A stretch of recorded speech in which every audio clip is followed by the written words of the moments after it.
What's going on? My name is Michael Barayev, and today we're going to talk about what it takes to build a team of missionaries versus mercenaries. My name is Michael Barayev, and I was able to build a team of 150 plus guys that literally were knocking on doors and building teams out in New York and New Jersey. Now we have a solar company that's growing like crazy, and we're kicking ass from coast to coast like butter on toast. The mercenary mindset is someone that doesn't really care about your company, but they're just there for the dollar bill. They're just there to make money. And sometimes people are okay with hiring those people. But what ends up happening is they come into the company, they last for a couple of days, couple of weeks, maybe even a couple of months, maybe even a couple of years. But when things get tough, boom, they're gone, right? So I'm gonna give you guys the 5 things that I've learned that have helped me hire missionaries, because missionaries usually fight for the cause. There's always something they're fighting for. There's a purpose, there's a drive, there's a mission they're chasing, right? That's why they're called missionaries. And to them, it's not just about making money. It's not just about being part of a company. It's about making a difference and making an impact. And the challenge of hiring a mercenary is that you don't get those kind of people that are there for the cause. They may sound like it, they may be excited about it at the beginning of the meeting or whatever, or maybe the beginning of their couple of days of working there, but you can just tell that they don't care about the cause. They don't care about the bigger picture of the company. All they care about is themselves, right? And it's a very, very, very selfish place to be in, because they only want to go make money.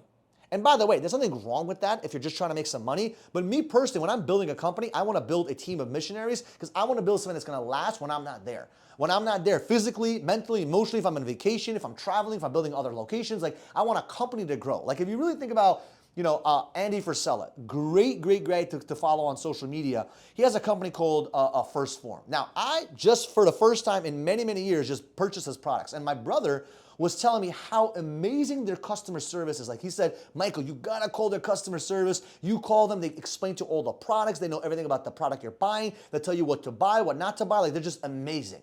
Now, I haven't tried it personally, but just by him saying that, it got me so excited. I said, you know what? I'm gonna buy their products and try it out because of the experience that my brother had. Now, I can promise you this, the person that was on the other line as a customer service rep talking to my brother was definitely a missionary and not a mercenary, because he was so focused on giving the customer an experience that wowed the person. And by that person's, I didn't know the person's name, but by him doing that to my brother, that motivated me to go buy that product, right? And now the company has a new customer, right? And believe me, Andy Frisella was not directly involved in that transaction, but because I said, you know what?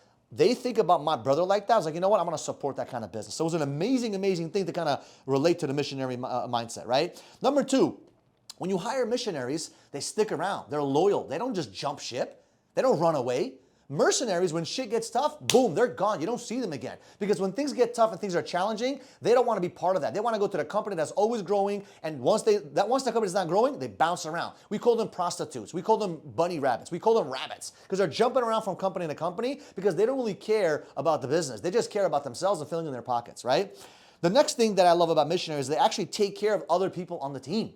They're thinking about other people. They're serving other people. It's not just about them only. It's not just about what they want. It's not just about what's exciting to their goals and their dreams. It's about other people around them, because they want to support other people, because they know that when they support other people, it supports them and it helps everyone in the company grow. Mercenaries are different. They're very, very selfish people. They only care about getting their deals, their sales, their jobs done, and they don't want to be part of that company culture of investing into other people. And you got to be careful. When you have a team of mercenaries and missionaries in the same room, they usually clash a lot, right? They don't get along together, because mercenaries do not like missionaries, and missionaries do not like mercenaries, right? Because they don't get along. The mindsets are different.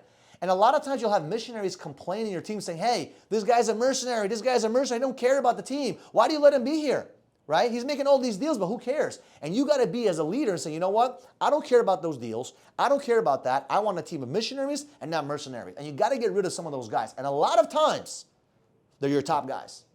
A lot of times they're making a lot of money for you, right? They're making a lot of money with you. You got to be very careful. So you know what are you looking for long term? This is some of the mistakes that I made when I was building teams long ago.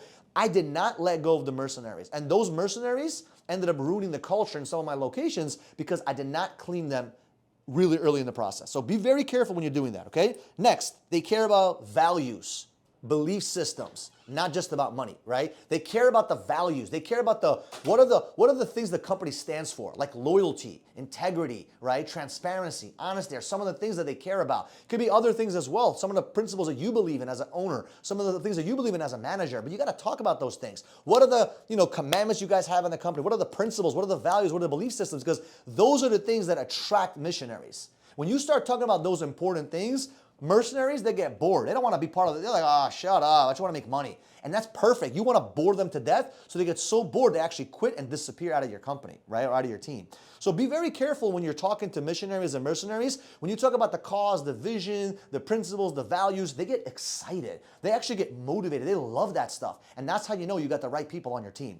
The last thing that missionaries do is they want a piece of the company. They want a piece of the pie. They want a piece of that company growing. They want to see the company grow. It's not just about them making money. It's about having everyone around them grow with them, and they see the long-term vision. They don't want to be there for a couple of weeks or a couple of months. They want to be a part of something bigger than themselves, and they're okay with the growth. They're excited about the growth. They're pumped up because they know that if they just help the company grow, and they help other people around them, they're going to get a piece of that action. And if you go out there and get 5 missionaries, 10 missionaries, 20 missionaries, or 50 missionaries on your team, can you imagine the type of company that you have? So it's very important when you're building a team to select the right people that have that missionary quality, right? And not the mercenary quality, because it will destroy your business. Because remember, hiring the mercenaries, they may give you a couple of dollars really quickly. You make money really quick. But on the missionary side, if you really do it the right way, you could build something special.